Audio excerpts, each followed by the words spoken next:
Hello students, we are continuing MCQ based on case scenario.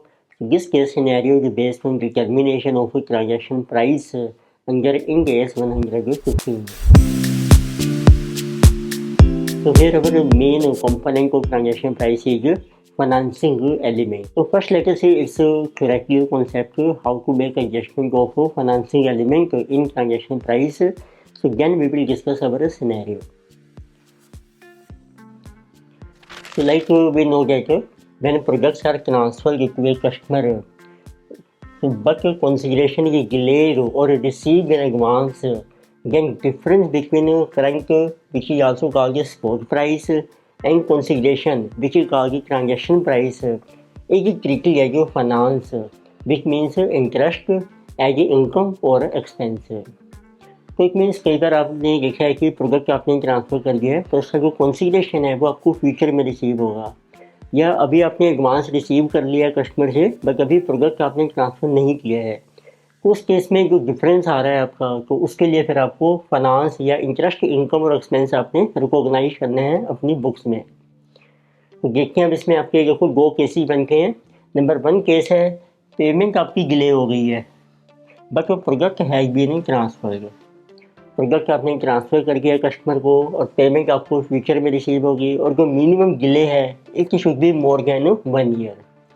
तो it means अब आपको दो प्राइस मिलेंगे। यदि आप कस्टमर स्पॉट पर पेमेंट कर रहे हैं तो उसका कैश सेलिंग प्राइस कितने हैं, और यदि आप आफ्टर 1 ईयर कर रहे हैं तो उसमें नॉर्मली हमारा प्राइस ज़्यादा होता है। इसमें जो डिफरेंस है दिस इज अवर इंटरेस्ट। तो इस केस में देखो आपने सेल्स रेवेन्यू कितना रिकॉग्नाइज करना है, that will be our current sale price, जो आज की डेट में प्राइस है वो हमारा रेवेन्यू रिकॉग्नाइज हो जाएगा। सो और या फिर आप डिस्काउंटेड प्राइस कैलकुलेट कर लीजिए eight market rate of interest. It mean जो कंसिडरेशन आपने पे करना है फ्यूचर में आफ्टर 1 ईयर उसकी प्राइसिंग वैल्यू आप कैलकुलेट कीजिए, और वो कैलकुलेट करेंगे हम जो मार्केट में रेट ऑफ इंटरेस्ट चल रहा है।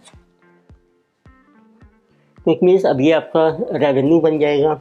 फिर आपने फाइनेंस या इंटरेस्ट इनकम भी रिकॉग्नाइज करनी है।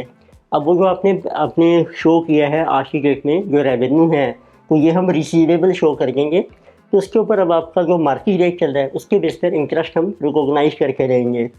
It means interest income is recognise तो this is over delayed period by applying market rate of interest, और जिसको हम कहते हैं IRR, इम्प्लिसिट रेट।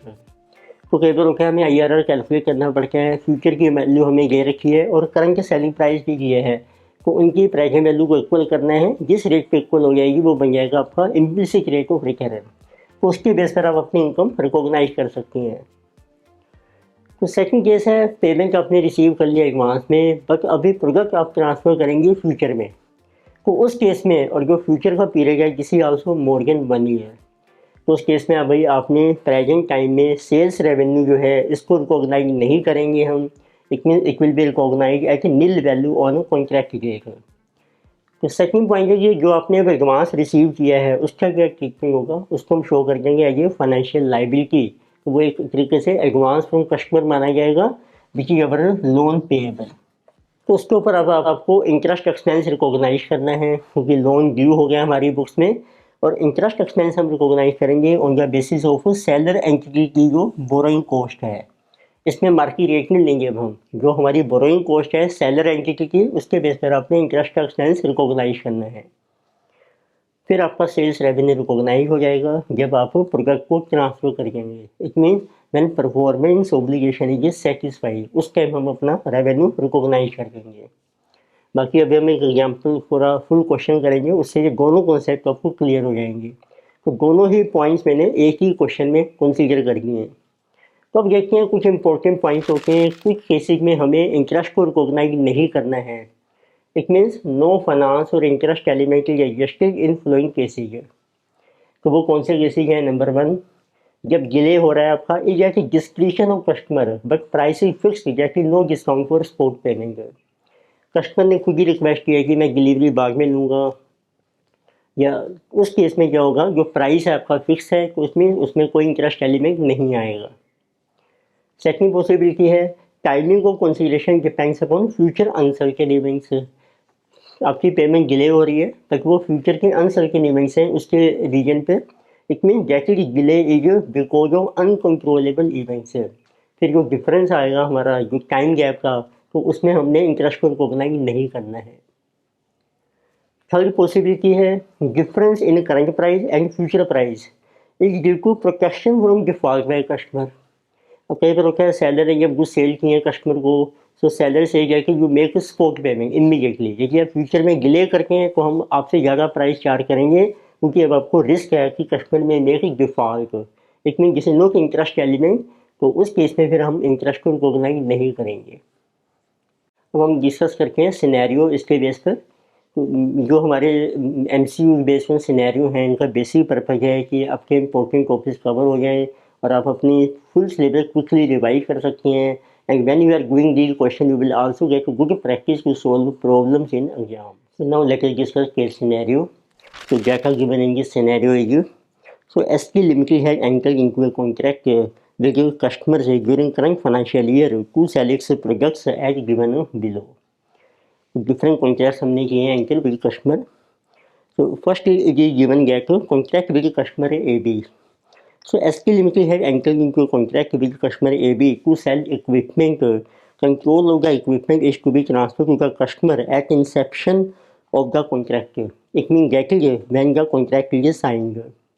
तो आपने इक्विपमेंट इमीडिएटली ट्रांसफ़र कर दिया है, but price stated in the contract is ₹121 lakhs including 10% contractual rate of interest. फिर आपको प्राइस मिलेगा 121 लाख और उसमें 10% आपका इंटरेस्ट भी इंक्लूड है, and this price is payable after 2 years।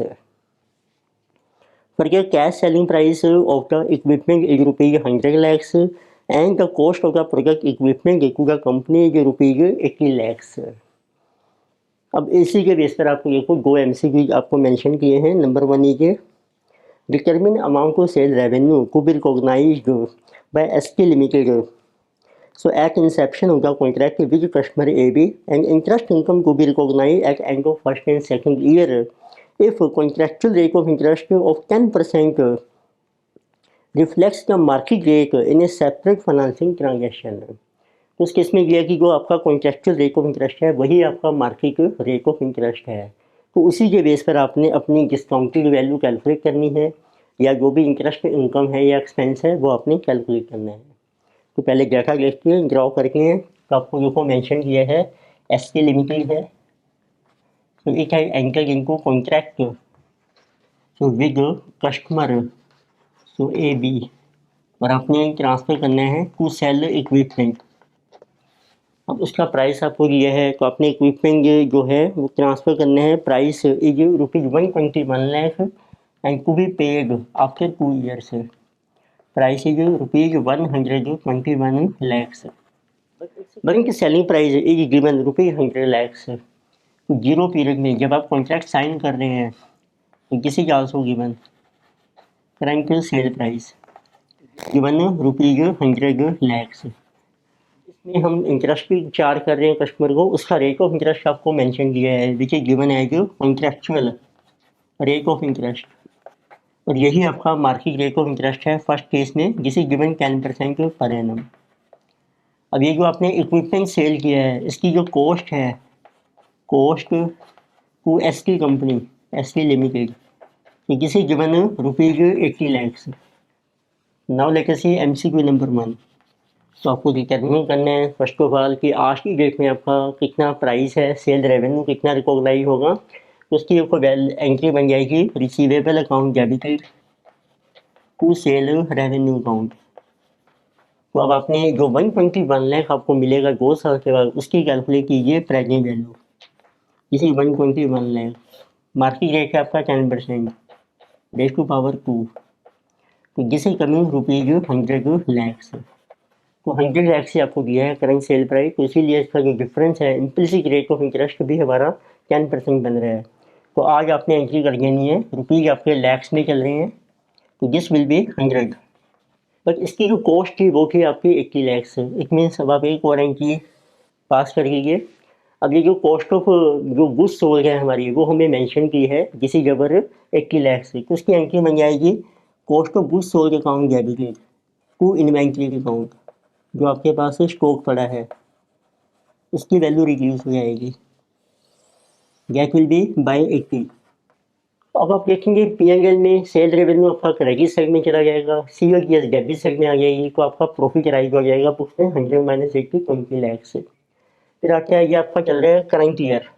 उस करंट ईयर के एंड में देखो अब आपने अब इंटरेस्ट इनकम आपने ड्यू करनी है एट द रेट ऑफ 10%। तो उसकी एंट्री बन जाएगी इंटरेस्ट आपका ड्यू हो गया receivable account debited interest account. So on 100 lakhs, 10% interest is due. So this will be average 10 lakhs. अब आपकी बुक्स में फर्स्ट ईयर में रिसीवेबल्स आ जाएंगे 100 + 10 110 lakhs। फिर आपका सेकंड ईयर आ जाएगा, उसमें फिर हम अपनी इंटरेस्ट इनकम रिकॉग्नाइज करेंगे। तो उसकी एक एंट्री कर रखी है कि पीएनएल में कितना अमाउंट अब आपका ट्रांसफर होगा इस साल में। तो अब देखते हैं, देखो फर्स्ट ईयर आपका चल रहा है, तो फर्स्ट ईयर में देखते हैं कि आपकी क्या एंट्री होगी, अब पीएनएल में कैसे ट्रांसफ़र होगा। एक तो आपने सेल्स रेवेन्यू को ट्रांसफ़र करना है पीएनएल में, और एक आपकी जो इंटरेस्ट इनकम है to cost of goods sold to PNL account. तो sales revenue is 100 lakhs, interest is 10, COGS is 80, it means 30 lakhs की आपकी इनकम रिकॉग्नाइज हो जाएगी for current year. Then we have second year. अब second year में आपका फिर interest due हो जाएगा, रिसीवेबल्स अभी आपके ड्यू हैं, तो एंट्री बन जाएगी आपकी रिसीवेबल्स टू इंटरेस्ट अकाउंट। अब इसको ट्रांसफ़र कर देंगे पीएनएल में।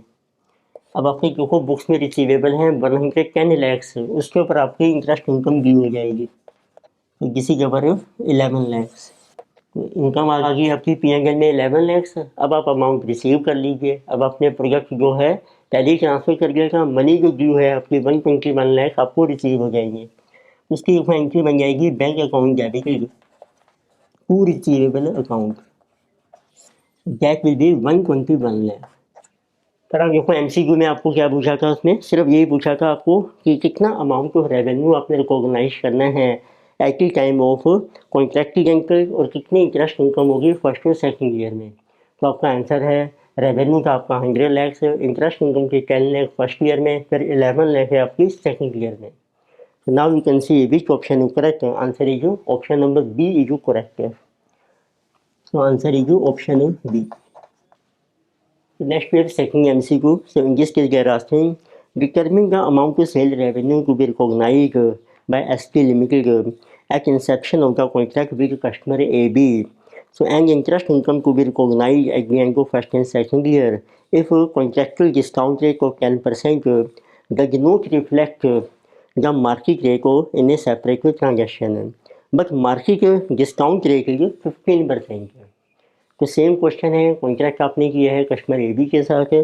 अब आपका जो मार्केट रेट ऑफ इंटरेस्ट है डिस्काउंट रेट है एग्जैक्टली 15% है। तो उस केस में देखिए तो आपका देखो क्या क्या बन जाएगा, आपको मेंशन किया था अब इसमें 0 पीरियड में बचेगी कैश सेल प्राइस जिसे जो ₹100 lakhs, टाइम पीरियड है आपका 2 ईयर्स, रुपीज़ आपके चल रहे हैं लैक्स में, और कॉन्सिडरेशन है आपका 121 लाख। तो इसकी एक हम प्रेजेंट वैल्यू निकाल रहे हैं 100 के इक्वल बन रही है जैकी गेट 10%, वो आपका है contractual rate of interest. But we have to consider present value on the basis of market rate if it is given course. अब वो आपको मेंशन किया है इस केस में what is market rate of interest जिस इज गिवन 15%। तो इट मीन्स और कॉस्ट आपकी सेम रहेगी 80 लाख से। अब आप डिटर्मिन कीजिए what is our discounted price कितना है आज की डेट में, तो ये आपका सेल रेवेन्यू रिकॉग्नाइज हो जाएगा। So this will be treated as sale revenue at present. Discounted price है 121 लाख, उसकी कैलकुलेट कीजिए present value at 15% for 2 years. Let us see how much is this is 121 lakh divided by 1.15, this is coming 91.50, round off कर दिया मैंने, rupees lakhs में है आपके। तो देखते हैं फर्स्ट ईयर में आपके क्या क्या एंट्रीज रिकॉग्नाइज होंगी। अब अपने सेल रेवेन्यू रिकॉग्नाइज करना है, डिस्काउंटेड प्राइस है 91.50 लाख, 20 बन जाएगी इसकी रिसीवेबल अकाउंट डेबिटेड जिसे कि 91.50 टू सेल रेवेन्यू अकाउंट इसी 91.50। फिर इसकी कॉस्ट हमारी सेम है 80 लाख से, तो ये बन जाएगी cost of goods sold to inventory account. Stock आपका ट्रांसफ़र हो गया है सीओजीएस में, कॉस्ट लीजिए 80 लाख। अब साल के एंड में इसके ऊपर आपने इंटरेस्ट इनकम रिकॉग्नाइज करनी है। एंट्री बन जाएगी receivable to interest, that will be 91.5 lakhs और इंटरेस्ट भी हो जाएगा आपका 15%। तो 91.5 इंटू 15%, 13.725। तो इस तरीके से आपके फर्स्ट ईयर में सेल रेवेन्यू रिकॉग्नाइज हो गया 91.50, इंटरेस्ट इनकम है 13.725 और ये दोनों आपके पी में ट्रांसफर हो जाएंगे। अब देखते हैं सेकंड ईयर में आपकी कितनी इंटरेस्ट इनकम आएगी। अगेन आपकी एंट्री बन जाएगी रिसीवेबल टू इंटरेस्ट, ये आपकी इंटरेस्ट इनकम रिकॉग्नाइज हो जाएगी। अब कितना अमाउंट है रिसीवेबल का 91.50 और प्लस 13.725, जिसे 105.225 पर आपको मिलना है 121। तो उसमें जो डिफरेंस है आपका 121 वो आपका इंटरेस्ट एलिमेंट आ जाएगा ऑफ सेकंड ईयर, तो जिसे कमें 15.775। तो हमने बस डिफरेंस ले लेना है। अभी ये आप चेक करके हैं 15% ऑन 105.225 इंटू 15%, जिसे कि 15.784 स्लाइटली राउंडनेस के कारण डिफरेंस है, इसलिए लास्ट ईयर में जो डिफरेंस है वो आपकी इंटरेस्ट इनकम रिकॉग्नाइज हो जाएगी।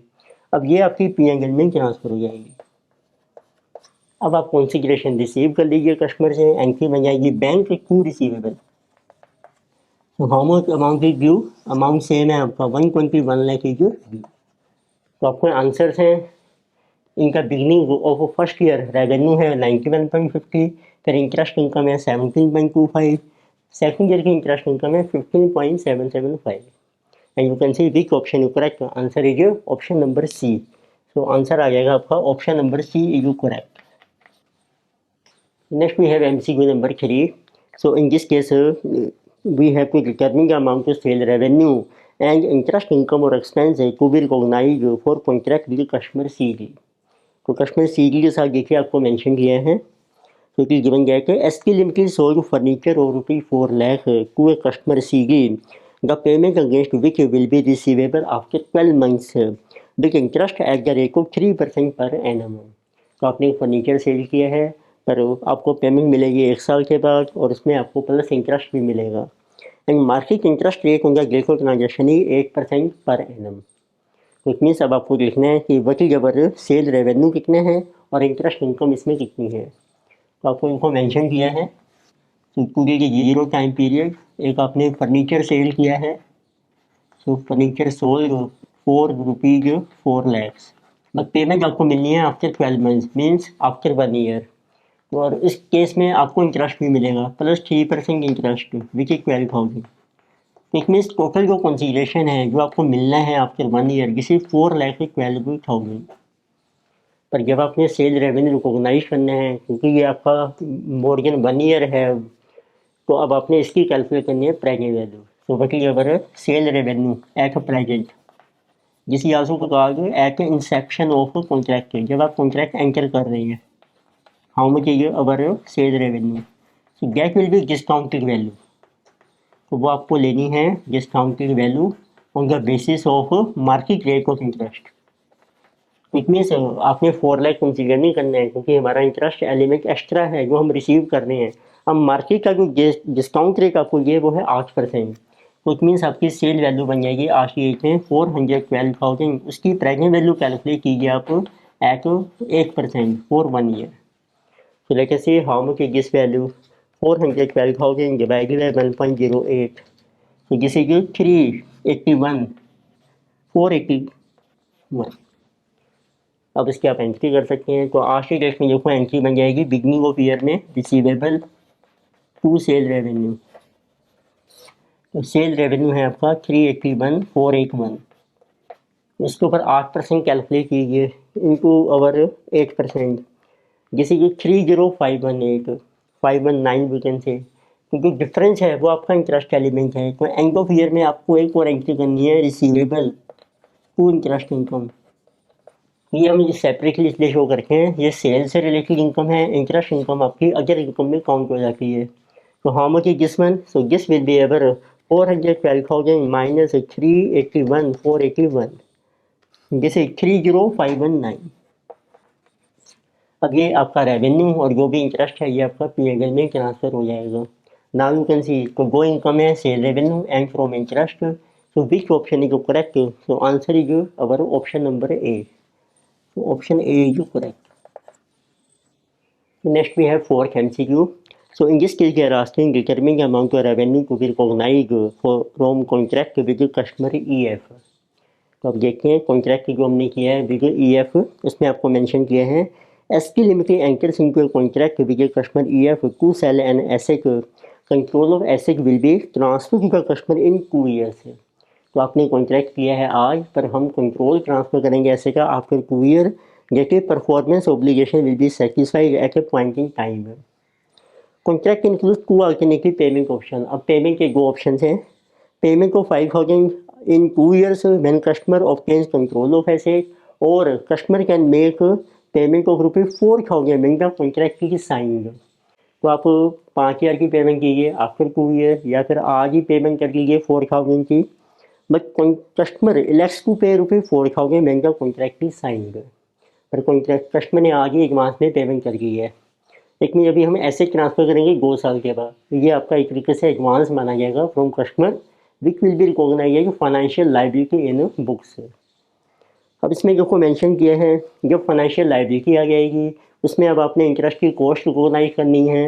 वो हम लेंगे एंटिटी की जो बोरोइंग कॉस्ट है आपकी वो हमें दी है। Entity determine that entities increment the borrowing rate is 6% per annum but market rate is 10%। इसमें मार्केट रेट का कोई यूज नहीं है। तो एंड नाउ देयर आस्किंग कितना आपने रेवेन्यू रिकॉग्नाइज करना है फॉर कॉन्ट्रैक्ट विद कस्टमर। तो इट मीन्स अब स्टार्ट करते हैं। तो इसमें देखो आपको एडवांस मिल रहा है तो आज आपका 0 टाइम पीरियड है तो एग रिसीव कर लिया है एडवांस रिसीव 4,000। और उस केस में अब आपका जो बोरोइंग कॉस्ट है कंपनी की वो हमें मेंशन की है। तो बोरोइंग कॉस्ट लीजिए 6% per annum. But control transfer होगा आपका एसेट का आपके 2 ईयर एसेट के ट्रांसफ़र। तो इस केस में रूल है कि जब आपने एसेट ट्रांसफ़र ही नहीं की है तो इट मीन्स अभी आप रेवेन्यू रिकॉग्नाइज नहीं कर सकते हैं कि जो भी एडवांस मिलेगा तो इट मीन जैसे फर्स्ट ईयर के बिगनिंग में तो वो आपने शो कर देना है एज ए लाइबिलिटी। एंट्री बन जाएगी bank account debited to financial liability जिसका नाम आप दे सकते हैं advance from customer account and this is financial liability account. Amount आपको रिसीव हो रहा है 4,000। अब इसके ऊपर आपका इंटरेस्ट ड्यू हो जाएगा वो एक्सपेंस माना जाएगा इनडायरेक्टली। तो interest to advance from customer it means उसको आप लाइबिलिटी में शो कर लीजिए financial liability. How much is this on 4,000 it will be 6% 240। ये आपका इंटरेस्ट जो है वो P&L में 4 हो जाएगा। नेक्स्ट आता है आपका next year second year again interest will become due interest to advance from customer which is financial liability. अब आप देखिए कितना अमाउंट ड्यू है अब आपका 4 + 240 4240। अब इसके ऊपर आपका इंटरेस्ट ड्यू हो जाएगा 6%। जिसे जो 4240 इंटू 6% 254। तो अब आपने रेवेन्यू रिकॉग्नाइज करने हैं सेकेंड ईयर के एंड में। ये था आपका ईयर नंबर 2। तो एडवांस आपने शो कर रखा है कि liability advance from customer as you financial liability ये आपका रेवेन्यू बन जाएगा 2 सेल्स रेवेन्यू अकाउंट। देखिए total amount this is 4240 + 254 494494। It means first year में आपका एक्सपेंस भी आएगा जिसे 240 सेकेंड ईयर में भी ये एक्सपेंस है और ये आपकी इनकम आ जाएगी 4494। तो now you can see which option is जो correct answer is option number B. In this lecture, we have discussed case scenario based on determination of transaction price. Further topics we will continue next lecture से। Video आपको अच्छी लगती है subscribe कीजिए, recommend कीजिए, share कीजिए। Thank you.